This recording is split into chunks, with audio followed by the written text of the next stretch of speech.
Hello, so today we're going to be looking at the Blue Thunder AthlChamp Lightsaber.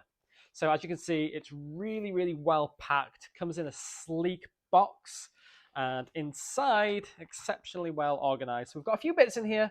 We've got the display stand, the hilt, the blade itself, and the toolkit. So let's start with the toolkit. So inside this little box, we've got our instructions. And then we've got a little bag, and inside of the little bag, we've got our charger cable, which we're going to look at a little bit later on. And then Allen key. Don't worry, that'll make a little bit more sense when we get to putting the hilt and the blade together. And there's a couple of screws in here as well. Next, we'll have a look at the display stand.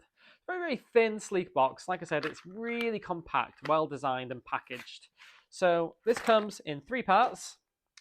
We have the base, and then we just have these little inserts which you just pop into here, and I'll give you a demo of how the hilt sits in this shortly. That's a nice little touch, I think. And then next up, let's have a look at our hilt. So again, really well packaged, comes in this protective bubble wrap layer. Then when we get the hilt out, you can see why it's called Blue Thunder, with this beautiful dark blue sleek design. It's of course metal, it's weighted, and we'll do a little bit of demonstration as to why that matters in a little bit later. And you can see here, that's where the charger goes, so just above the button there. So they got the one button, so we literally control everything just from one place. So put the hilt down for now, and then last but certainly not least, we have our blade. So the blade is interesting. There's a few things going on here. So it has a protective rubber end, which you can just take off like that. And it also comes in a plastic film just to keep it protective.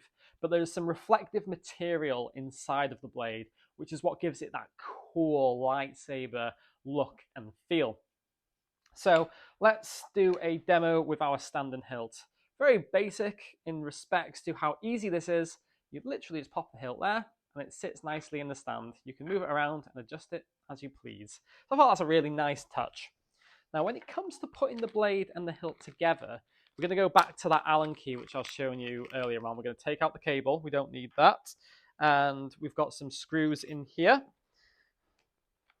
And all you do, we pop the blade and the hilt together, as you can see where it goes. Make sure it's in nice and tight. Very simply, these little screws go into the little holes just here on the right hand side. So let's do one together. You want to get your Allen key. And this might seem like it's a really small, tricky task to do, but it's actually remarkably simple. And the reason why it's remarkably simple is because the Allen key fits onto the screw perfectly.